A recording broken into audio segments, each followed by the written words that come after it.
Does it work? Look, it looks so cool. I mean, that glow, I mean, like, that glow is really cool. All right, ready? No, I'm not ready, but let's do this anyway. Okay. One, two, three. One, two, two, three. 1, 2, 3. Okay. Hello, and welcome back, and thank you for tuning in on this Friday afternoon to F-bargarage Podcast. Yep. We're back.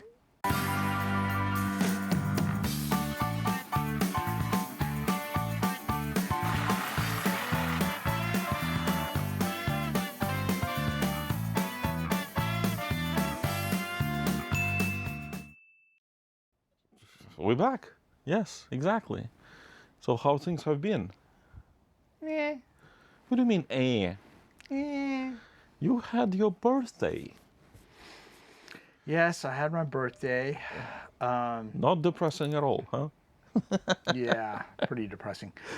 I got the BMW and the Audi are both fixed. Okay, so in this episode we're gonna trash both the BMW and Audi again. Okay, cool. The Audi is pretty nice. Okay. The BMW is a nice vehicle as long as it's not a out of W- warranty or it's over not a- 100,000 miles. As long as it's not the BMW, but then it's a pretty nice vehicle. Hey, before we jump into that, Oh, I yeah. need a drink. Okay. What are you having? I am having the James's Gin Asian Parsnip as engineered in the Wiltshire. Yes. I keep drinking the James's Gin on you know this what that channel. means? What?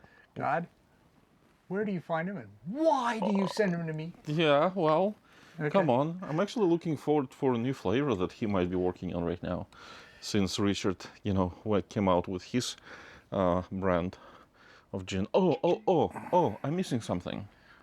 Well, I'm not, because I'm having my go-to scotch. Glen Rother's Vintage Reserve. I love this stuff. This is quite, one second. This is quite a drink that you fix yourself. Yeah. All right.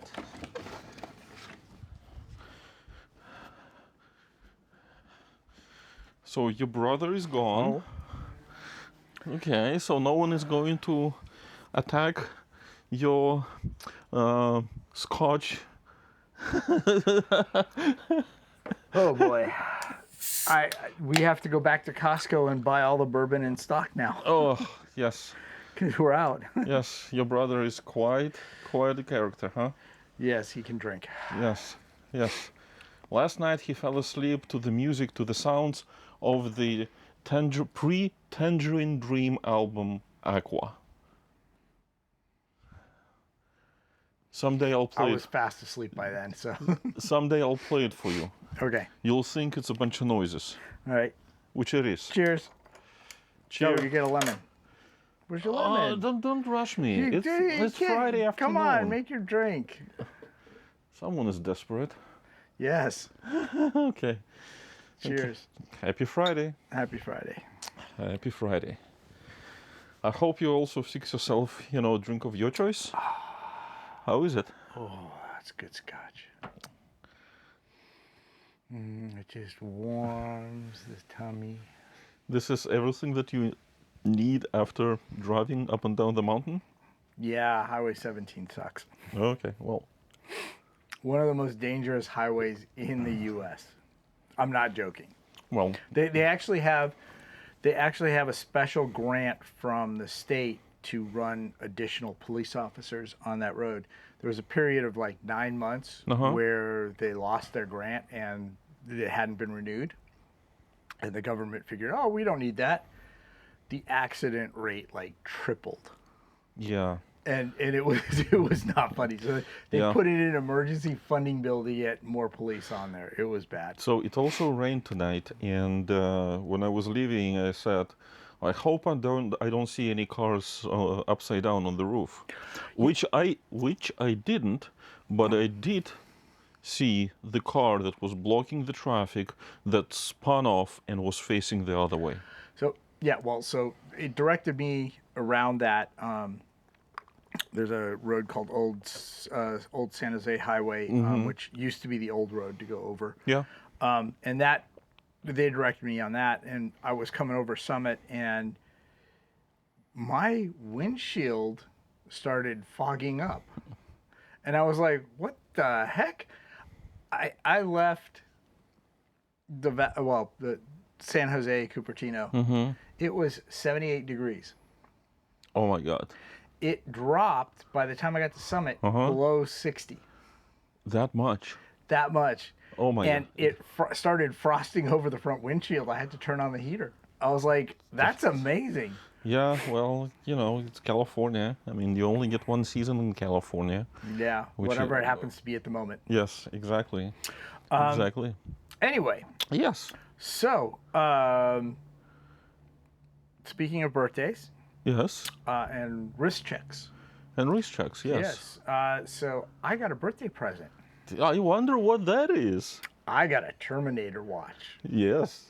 This is, and thank you, Dennis. Well, you're most wonderful present. You're mostly welcome. This is, I can't really show it that way, but it's upside down. But so this is Russia's first electronic LED LED watch. LED watch.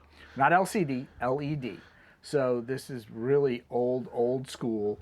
What, done in the 90s? 70s. 70s, yeah. So 70s, the early 70s, when the majority of the world was going crazy after the LED watches, and the Soviets came out with their version of it in 1978. Yeah, and they call it Terminator watch. Yes. After Arnold. Well, it looks like a Terminator watch. It does. And it's really stealth. It's kind of like a Cylon, Yeah. Old school Cylon. Unless you push the button, there is nothing on the display. Yeah. It's very stealth. And so Dennis got this for me. I mean, this thing has never been worn really. I took it out of the box. This is brand new. And new old stock. We put new batteries in it, and it's running beautifully.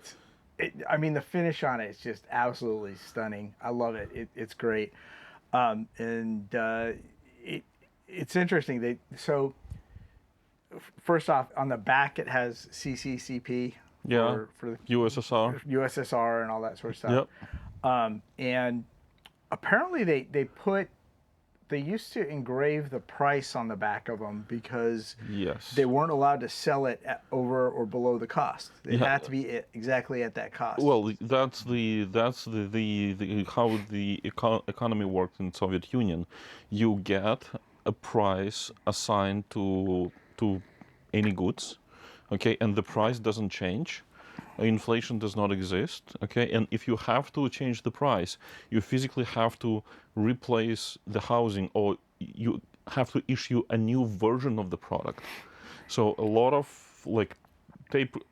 plastics, like TVs, tape recorders, you name it, often would have the price on the housing. You cannot change it, and if you are buying it for a different price, you can actually, call police. It's just like, what's going on? Well, it's to discourage the black market too. But anyway, I don't know.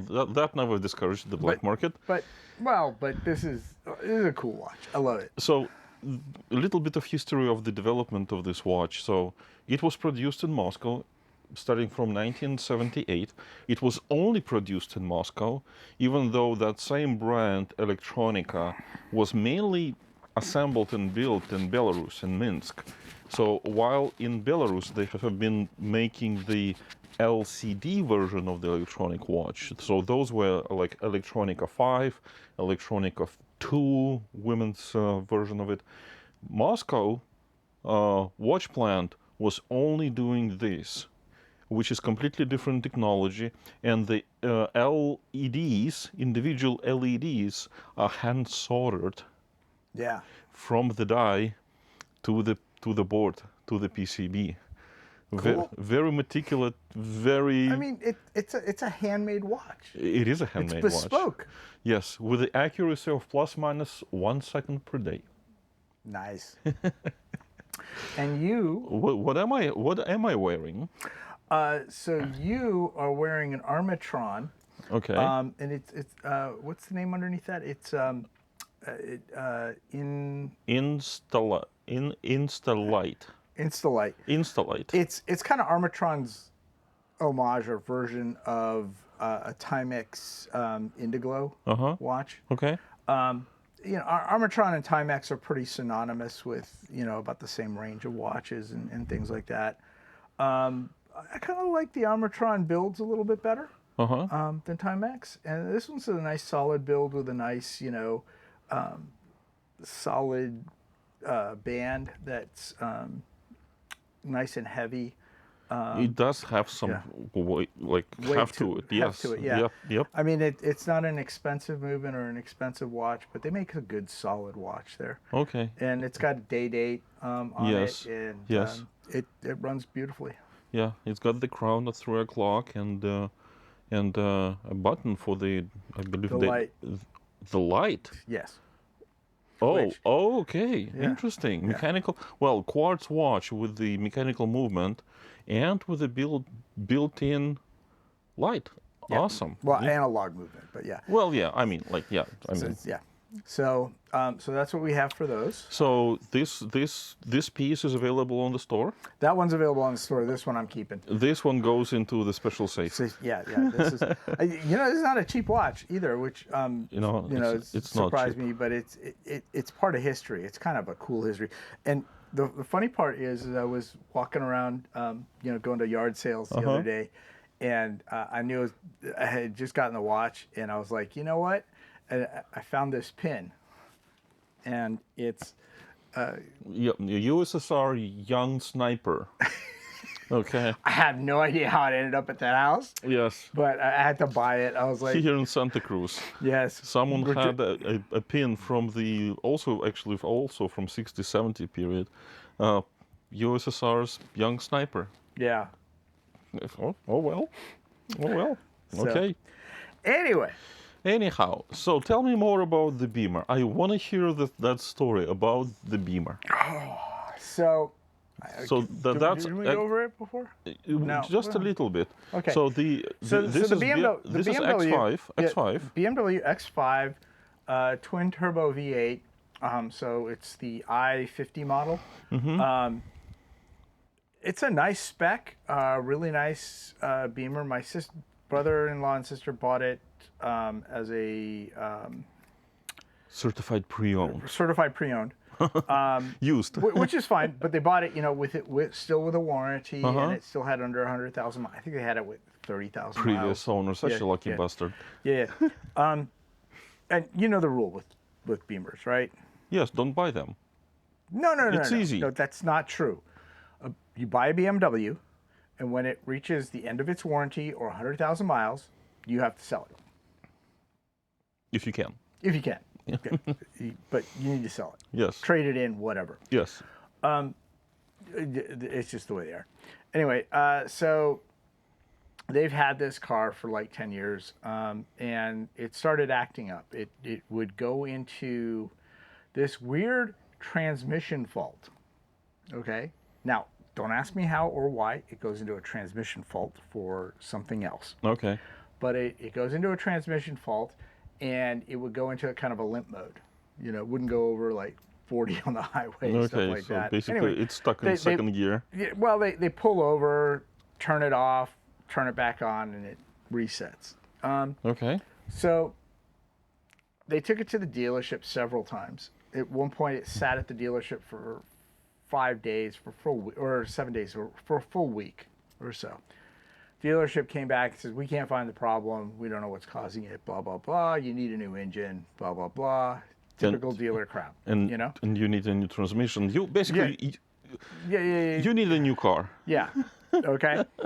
I'm like, give me the codes. So I read the codes off. Codes are telling us either it's the transmission, it's the fuel injectors, it's the fuel pump, it's the spark plugs and coils. You've got a misfire in one of the cylinders that randomly shows up.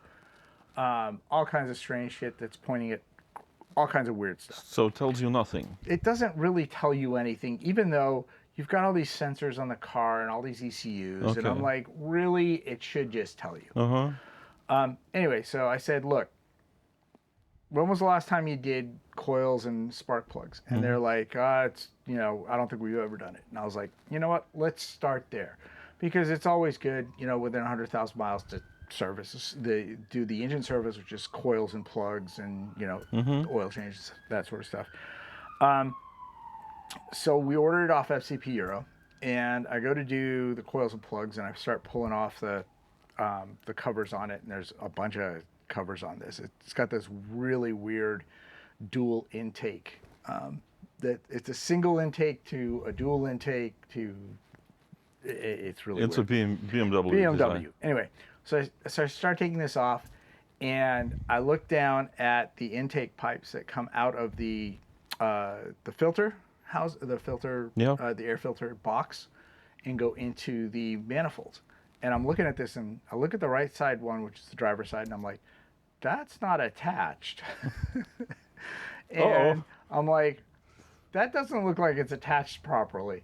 And I look closer, and it's detached from the ring that holds it onto it. It's not like a sleeve ring.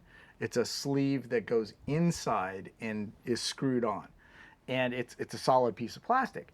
And so I pull that off, and I'm like, okay. And then I try to take off. There's another air valve to it, or connector, and I take that off, and it starts crumbling. So the plastic is deteriorated to the point where it's literally falling apart. At 100K. At 100K. At 100,000 miles. Now, these two pipes sit on top of the turbos. Yeah. So they're heat soaked. Yes. So I take that one off. I'm like, yeah, we're going to have to replace this. Okay. And I go to look at the other one, and I start taking that off, and it starts crumbling. I'm like, yeah, we're replacing both. So I ordered two. The big thing is that since it keeps separating from the connector, it just starts dropping all that air in. And this is after the MAF sensor. So it's getting strange readings. It's throwing fuel at it, so it's rich. And I'm like, this is not good. Anyway, so pull the coils and the plugs. The coils look pretty decent. It looked like one coil had been changed already because it was gray instead of black. And the plugs looked like they were a little bit burnt because they've been getting too much fuel. Okay. Well, they had a little gray, gray stuff on it. Okay, not but black. you did replace them, right? We did replace them. Did replace the coil packs because it's time to do that. Got the new hoses, connected them up, put everything back together, replaced the filters, which were bad, which were going bad on the intake filters, and started up the car. No codes. Oh, sneeze. Oh, sorry about that, people. Anyway, so I took it for a test drive, and they said, when you dropped the power on it, it would stall out and have funny things. So I have this road in Mexico that I go to, and I just dropped it and floored it, and it scared the shit out of me. It just went, huh? Yeah. Cool. Yeah. Hold on a second. Okay, we're having guests again. Second week in a row. At exact time. Another package from China? No. Well, yeah. China! Actually, Vietnam. Okay. What's in Vietnam? Or Taiwan. Taiwan. What's in Taiwan? Pixel. Oh. Wait a second. Replacement? I think so. Okay, cool. We're gonna take a look at it afterwards. Yeah. Okay, so the beamer is fixed. Wait. So, and we're back. Okay. And so the beamer's fixed. It drives beautifully. We got the replacement mirror because the first mirror they shipped us was broken, and so we replaced that. Everything's doing nice, and I keep telling my brother-in-law to sell the beamer, and now he's driving it, and he's really happy, and he he's not going to sell the doesn't want to beamer. sell it. What can I do? Well, they're gonna learn the hard way. I keep telling them. They're gonna keep the Beamer, and when it breaks next time, it's gonna be painful. Yeah. Okay, cool. Yeah. I mean, it probably needs a brake job or at least a brake fluid replacement at this point. Uh-oh.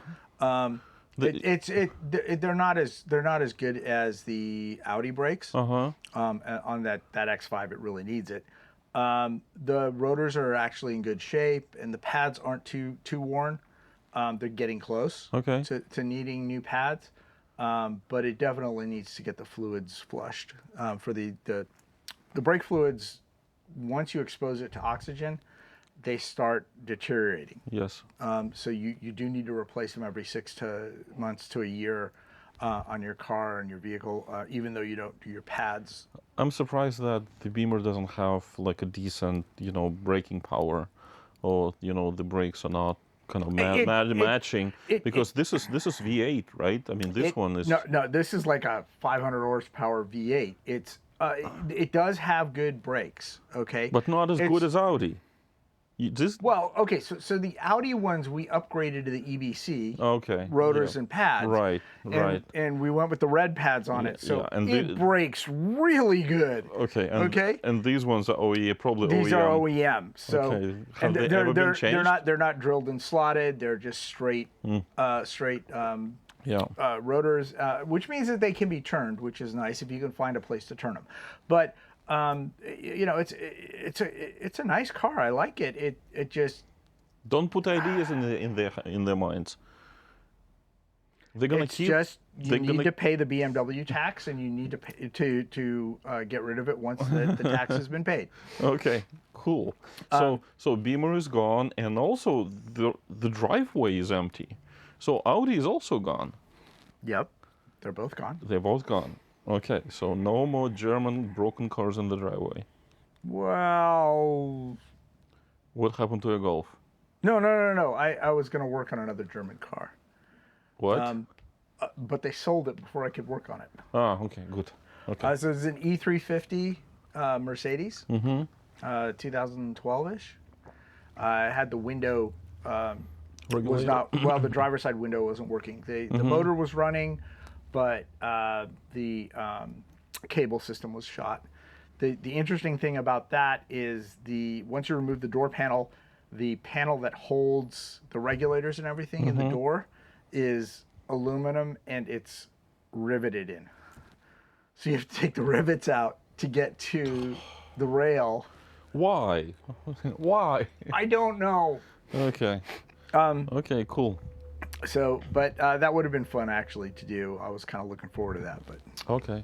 And then I might have another job to do Honda CR-V struts and shocks. Okay, cool. Unfortunately, I just now don't have time to do work on my cars. Okay, so on my end, I took Porsche for a drive one more time this year. Oh my God! Did you go over the miles? No, I'm still within my annual limit. I'm still good. Maybe for another drive or two. So I'm fine. Yes, but on the other side, by the time I'm gonna get home this week, my Subaru Outback, is gonna hit 100,000 miles on odometer. So when I come next week, I'll be over 100K. Just a suggestion. Yes. So when you break down on the side of the road, you can call me. I mean, my Ram 3500 will tow you home. Come on. No problem. No, it's easy, man. It drives nicely. It's great. It has that hauling power. Yeah. It's incredible. I mean, like, this is 2022 Outback, and I got 100,000 miles on it. I really should do a review of that car. Everything that I liked, everything that I did not like, and all the changes on the small mods that I made to it.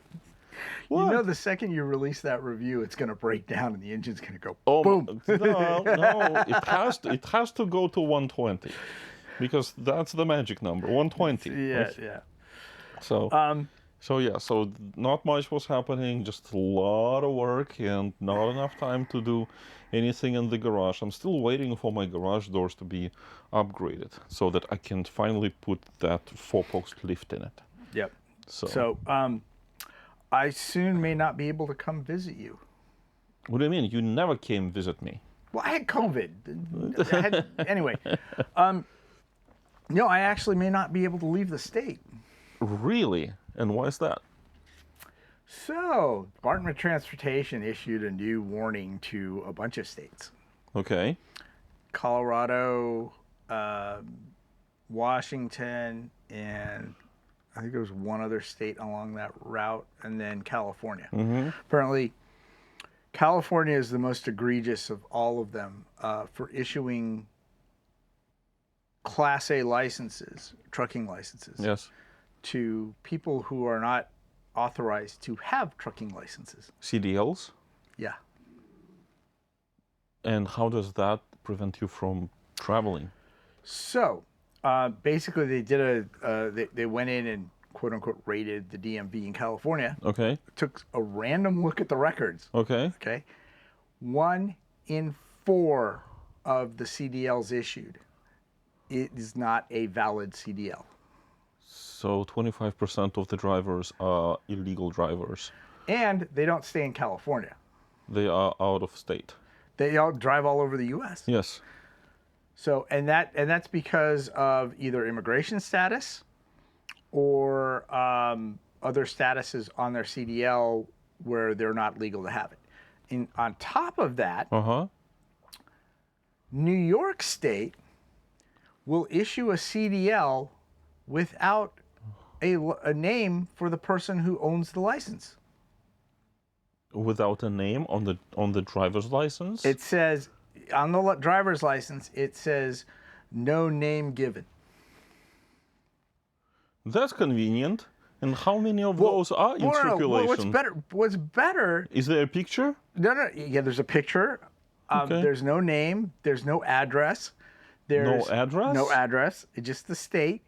And on top of that, it's got the what's the stamp for the federal now for flying? Yeah, the true ID stuff. True ID. It's got a true ID stamp, and I'm like, how the hell can you do that?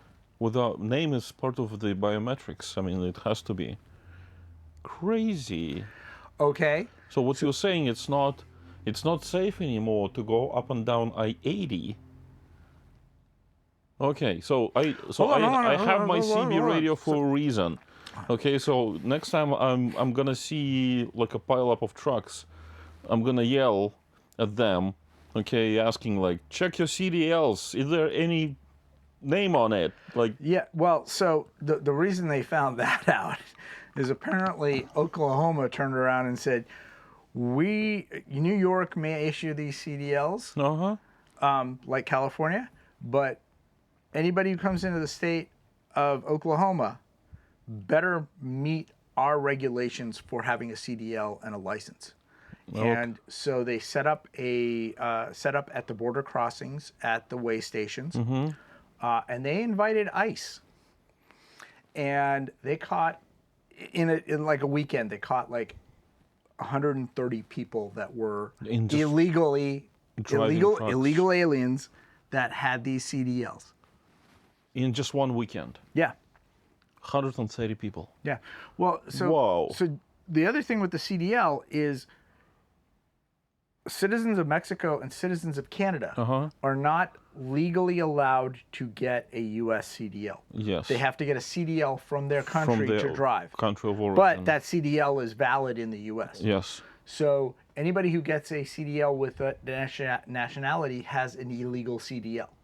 And California will issue a Mexican citizen and a Canadian citizen a CDL. California CDL. Yeah. So anyway, getting back to this. So the DOT turned around and said, look, you have 30 days to get into compliance. If you don't get into compliance, we will come down on you. And the first thing that they said they would do is they would start removing funds for the highways. So they would start $100 million, $200 million, whatever. California, hopefully they go to $1 billion right away for highway funds. The other thing that they can do, which is interesting, is they can decertify a state's driver's license. So they can say that certification is no longer valid outside of the state that it's issued. So they can restrict those driver's license to be valid only within the state. I can drive to Nevada, but at the border you have to start driving. Oh my God. Yeah, because I can't legally drive outside of California. If that happens. If that happens, and California, Gavin Newsom has turned around and said, "Yeah, we're not going to comply." So, that may become very interesting. Okay. It would make a lot of Californians angry. Oh yeah, because people are traveling all the time, and I mean, if your license is not going to be recognized as in other states, I mean, like, Nevada Highway Patrol, they will be happy. I mean, bring your California money. So that's, we take them. So that's the other big thing. If there is a restriction on the DMV and they start pulling money from the DMV and stuff, the DMV funds the CHP. It will be mayhem. So the CHP gets defunded at the same time, and they can't afford to pay the highway patrol. It's going to be a mayhem on the highways. It's going to be insane. And that also goes into effect if there's a government shutdown. Which is about to happen. Right about now? No. It may have happened. It may not. I don't know. Okay. But that's another big thing. Okay. So that's my source, as I say, with going to Nevada. I may never get there at this point. I may have to like get a mailbox in Nevada and get a Nevada license just so I can drive outside of California. You can buy a lot of land in the middle of nowhere for a couple of $1,000s. Yeah, I might do that. And put a post box on it. Get an address. I might just move there. Pahrump. Yeah, that's what Pahrump. I mean, if I sold my place here, moved to Pahrump, I could buy a house. He's never been to Pahrump. I've been there like 5 times. He's never really been to Pahrump. I've been there 5 times. You know how hot it gets there in the summer? Yes, it's right next to Death Valley. Yes. I've been there in the summer.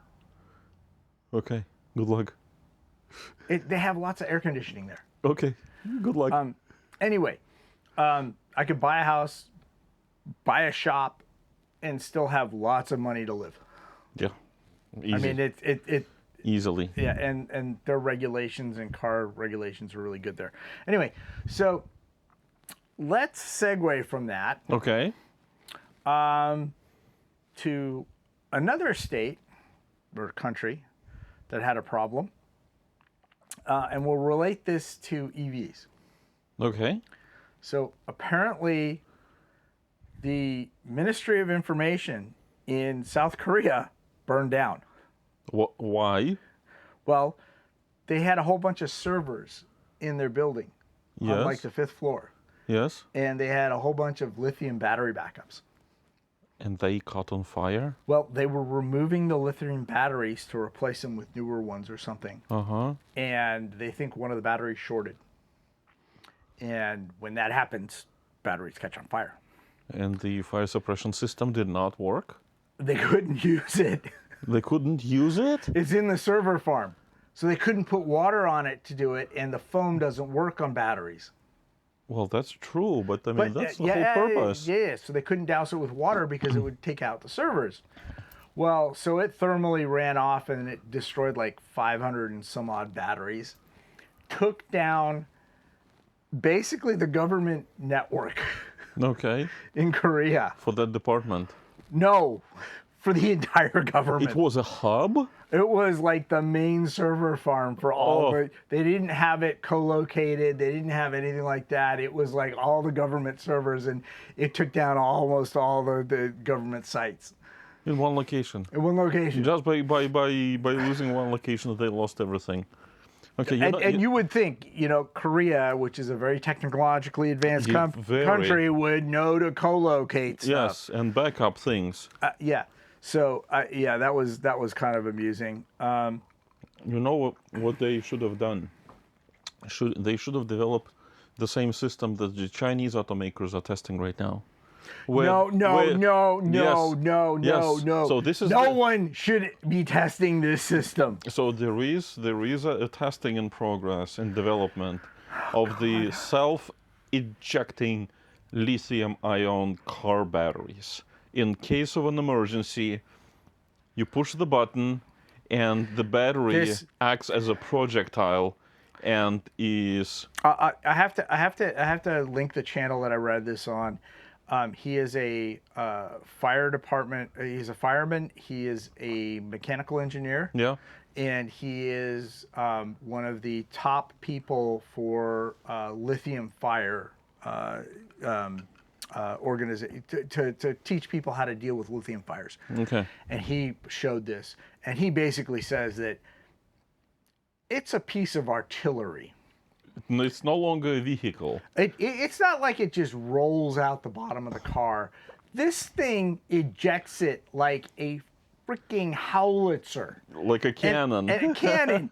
It will take out a bus next to it. Now, at this point, it's a battery pack that's on fire and explosive, and you're going to eject it at other cars, people, pedestrians. Well, I mean, small animals.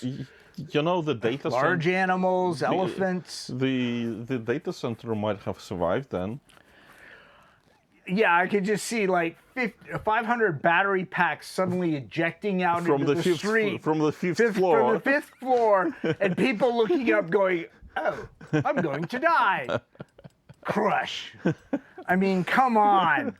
Okay. Well, I have a couple of more lightweight news and updates, and let me consult with my trusty notepad. I'm gonna. As you can see, I don't use a notepad. Yes, because I write down everything, scripts, and I actually come prepared. Okay, so anyway, I'll start it with the easy one. So last time we did mention that the Volvo is working well. The Geely that owns Volvo, the Chinese manufacturer, together with French manufacturer, they're working on the system on the engines to actually convert to be able to use the EV platforms as a hybrids. Okay, so Q2 revenue numbers from Volvo came in. Oh God. Year over year, Q2 Volvo revenue is down 3 times. So what actually happened is that the company invested so much into the EVs, and EVs are not selling. The revenue, the bottom line, is crushing them, and they kind of have to think about the hybrids. They kind of have to think about how to utilize those EV platforms and still make money. Okay, so the other partner in the same venture, Renault, just reported that their cash flow went down year over year. Are you sitting? Yeah. 12 times. Oh God. They're basically on the brink of the bankruptcy for exactly the same reason. Okay, so that's some financial news for you. But this is not what I really want to talk about. Porsche. You know how I love talking about Porsche. It's a great company, great engineering. Wait. I got something for you. Yeah? What? So, and I remember this off my notes.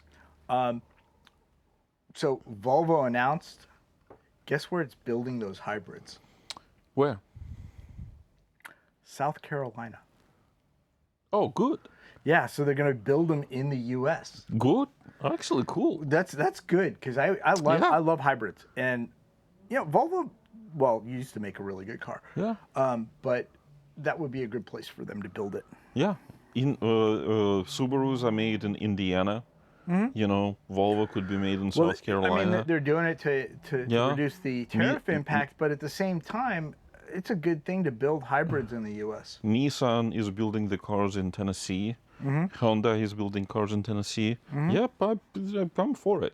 Okay, so Porsche, without any announcement, without any press release, but people start noticing that the Porsche Cayman or Porsche Boxster, the gasoline version of the Porsche Boxster, Porsche Cayman, is no longer available for pre-order on the Porsche site. Yep.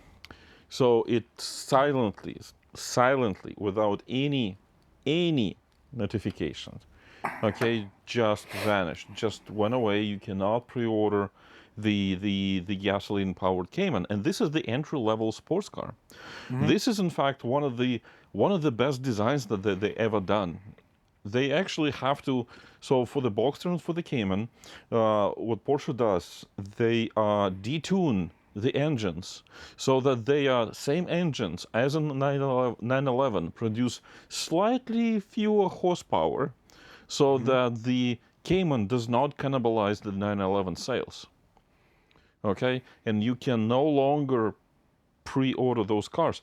I'm not the fan of the 718 generation of the Porsche, the four-cylinder one, okay, but there still was the GT4 version of it, which still had the V6 4-liter engine, like a big engine. Okay, so they said nothing, but then they came out and hinted.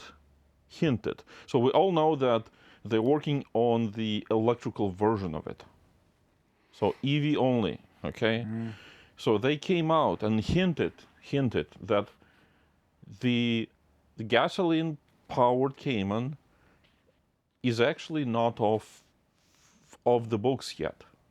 They hinted. So it might become a hybrid system instead of the pure EV.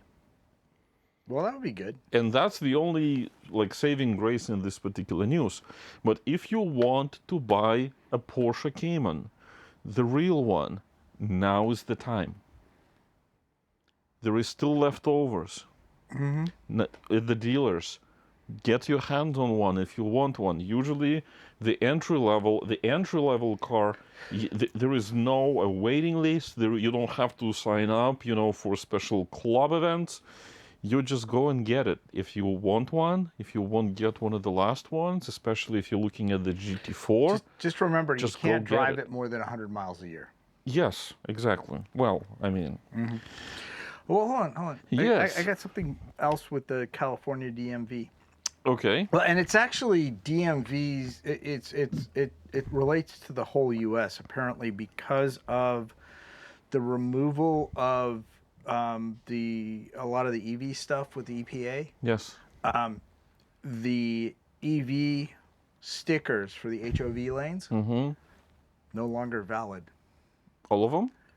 Sometime in October, they are no longer going to be able to drive on the HOV lanes for free. Good. I think that's fantastic. That's a wonderful news. Yes. And my other big news. Well, I got a few other big newses, but Jay Leno just got one of his all-time favorite cars that he's been looking for years for. Which one is that? It will surprise you. He got the Zaz? No. Oh. No. You and I have talked about this a little bit. Okay. So he got a 1990 Okay. E190 Evo 2. Oh, the Mercedes-Benz. The Mercedes-Benz that changed rally. Yes. For good. The compact sedan, 190E. 190E with the big wing on it. He finally got one. He found one. He found one. He's been looking for years for this. You cannot get them, especially in the US. Do you know what they go for? No. What? $300,000. Whoa. Yeah, for a 1990 Mercedes. Yes, and small ones. A small one. And small one. And when they came out, they weren't more than what, 50, 60? Yeah. I mean, if you had gotten one in the 90s and kept it, that is a classic car to have kept. Oh. And they were absolutely fantastic. They tore up the rally scene. They won hands down for everything. And I think they even put in rules that they couldn't do certain things with the rally cars because of that. I mean, it's, you know, you don't think of Mercedes-Benz as a rally car. You just don't. Yes, especially when you've got pedigrees of Porsche. Yes. You've got pedigrees of Porsche. We've got pedigrees of Audi. Yes. I mean, the Audis tore up the rally scene with the Quattro. Then the pedigree of Ford. The Ford with the Cosworth. The Cosworth and the Escorts. Yes. I mean, even the Subarus had a. What do you mean? Even the Subaru? The Subaru. They dominated the 80s. Yeah. The Subarus dominated for a while, and the Audis. Audis and stuff. I mean. And then you never hear of people mentioning the Mercedes E190. When we looked at the E190 as a consumer, okay, we never saw that pedigree. We saw it as the cheapest Mercedes out there. Yes. And everybody like, meh. And it's like, no. $300,000. $300,000 for the Evo 2, which is the race version. And I'm like looking at this going, I kind of want one now. Okay, well, I can tell you an interesting fact about me and the Mercedes 190e. Okay. When my wife and I, when we got married, that was our car. I mean, that's the car that chauffeured us around for our wedding day. Nice. So I still have pictures, you know, with the night white 190e that drove us around, and it was a nice car to be in, you know, especially for a special occasion like that. Okay, I'll continue with the Mercedes-Benz other news, which is really good one.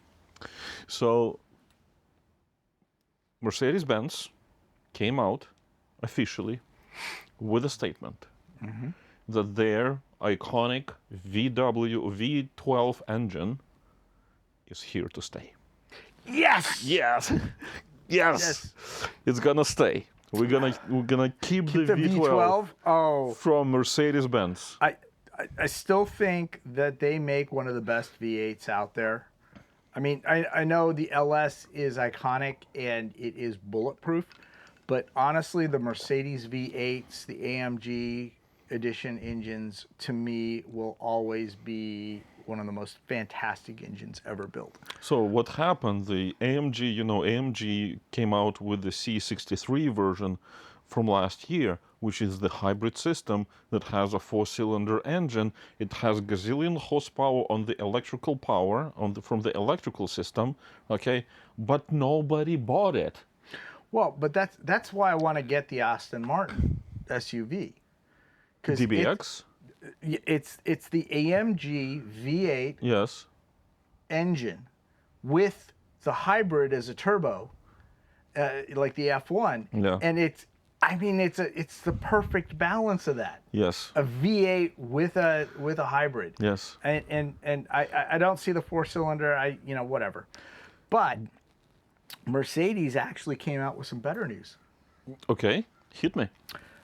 So my favorite Mercedes-Benz is the G-Wagon. True. And there's one G-Wagon we've never been able to get in the U.S. The green electrical version? Nope. The Brabus? Nope. The V12 version? Nope. Which one? The Cabriolet version. Really? Yeah. The roofless. Convertible roof. Convertible G-Wagon. Convertible G-Wagon roof. Okay. Never been able to get it in the U.S. Officially. Officially. Okay. it's now going to be sold in the U.S. It's coming back? It's coming to the U.S. It's coming to the U.S. U.S. as an official G-Wagon. Interesting, because I think I saw one on the road just once, but that was a long time ago. I mean, it's a luxury G-Wagon Yes. with this roll down roof, and then you can do it Safari Land style. It's even got like safari roofs It and looks stuff. hideous. It doesn't make any sense, but it's fun. Oh, come on. It's the Toyota, the Land Rover, the Land Cruiser, the Range Rover, all of those, the Jeep, they all do that Yeah. off-road Sahara Desert, roofless version. Interesting. And honestly, that is a cool G-Wagon. Cool. So we're gonna get a 60-year-old design car now in convertible form. Well, it's been out in convertible form. We just haven't been able to get it. Okay, I'll be celebrating when we're gonna get the 6-wheeler in the U.S. From G-Wagon. That's a custom car anyway. No, they actually Not from factory. It's a Mansouri version. no, from factory. It's a small production. It's a small batch, but they have been making them Okay, specifically okay. for the UAE. So. And EV news. Well, before we go to the EV news, there is one piece of the gasoline car news that I want to share that I did not share last time. Okay. Russia had a recall on their Lada cars, and Ladas make up 70% of the car market Wait. in Russia. has a recall process? Apparently. I thought they just said, too bad, you died. Yeah, it's your fault. Okay. You're holding it incorrectly. You're holding it. Yeah, you're holding it wrong. Okay, so Lada is issuing the recall for their steering racks, which have this very weird failure mode when the your steering wheel locks up on you while driving. Ooh. So you cannot turn your steering wheel. It just goes. Do you know how to fix this? And what is the recall is all about? No. Okay, so if you turn off the ignition for 5 seconds and wait for 5 seconds while still driving straight, okay, and you turn your car back on, then the steering column lock releases, okay? So the recall is to change that 5-second delay to 0-second delay. So while driving in Lada in Russia, okay, you should be ready. You should be alert. You should be on the tip of your toes, okay? Because at any moment, if the steering wheel locks up, you should be quick to turn the ignition off and turn it back on, or you done. And if it's an EV Lada, you're screwed. There is such a thing as EV Lada. They sold a couple of hundreds of those. Oh, God. So this is the last piece of the gasoline engine news. Back to you. EVs, hit me. Hold on a second. I gotta find this one.